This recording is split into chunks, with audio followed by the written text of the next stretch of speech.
exciting adventures and Christian-like things that go on in little kids' minds, and also examples that seem to fit.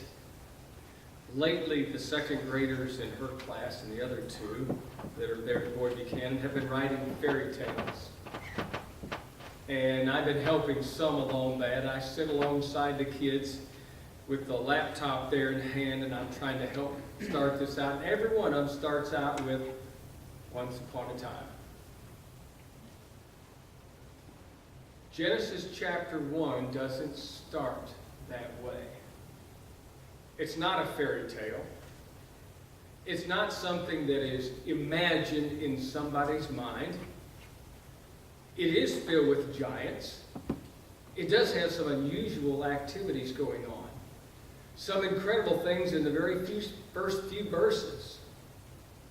But it wasn't just once upon a time. It's written, and it is intended to be factual. This is how it happened. Now the writer, if you haven't stopped to consider this, being Moses, came a long time after the events of Genesis 1. Way after the creation. And by the time he's been around, there's all kinds of theories and ideas and stories of how it happened once upon a time. And so God sets the record straight for all those confused people. He tells how it all began. The earth, the human beings, all the trees, all the mountains, and everything you could ever imagine or ever can imagine. And it's all in that story. The story doesn't end with Genesis 1, 2, and 3. It doesn't end with Genesis. It doesn't end with Malachi. And in fact, it doesn't end with Revelation 22, the very last chapter of the Bible. But it does start in Genesis 1.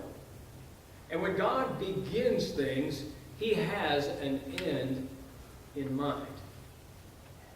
His end in mind when He starts and says, let there be light, is envisioning you today at Central, visitors here, or wherever you might be, and everybody else that's ever walked this earth to be with Him in heaven one day. And so as you read through the Bible, it might occur to you that we have a limited amount of time here. That God never really intended for us to live here. But He has a much better place prepared for us, John 14 tells us, in the words of Jesus. And that's been His goal since Genesis 1:1, when He said, in the beginning, God created the heavens and the earth. We have plans in life.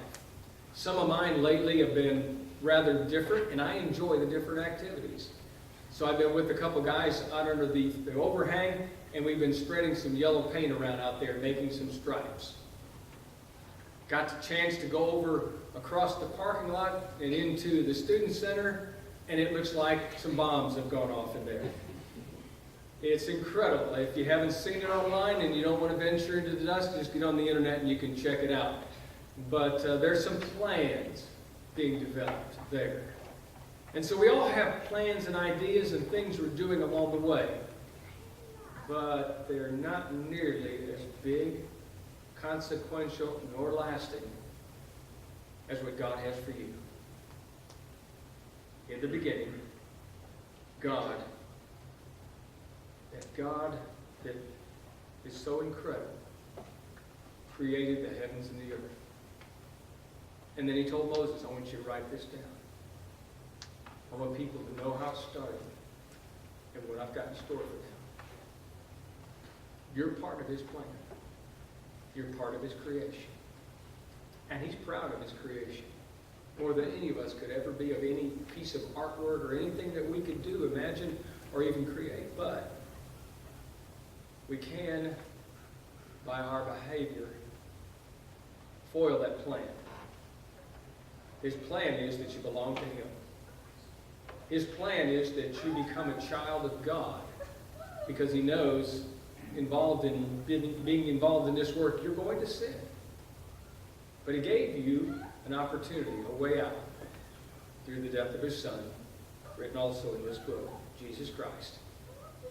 And when he came down here, he not only died for us, but he showed us basically what God intended for us to be like on this earth. If you could just look at him and see it and read about it. That's part of his plan. And then one day to take you home with him. Are you living the plan? Have you made the commitment, the decision to become a Christian? And are you walking the walk, as we say sometimes, of doing that? Do you need to turn around if you're not? Come forward possibly tonight. We sing a song always at the end of these services to encourage people to think about their life, their soul, and where they're at. It's between you and God. But make sure that you and God got things right. And if not, here's an opportunity to do that. Come forward while we stand and sing. We were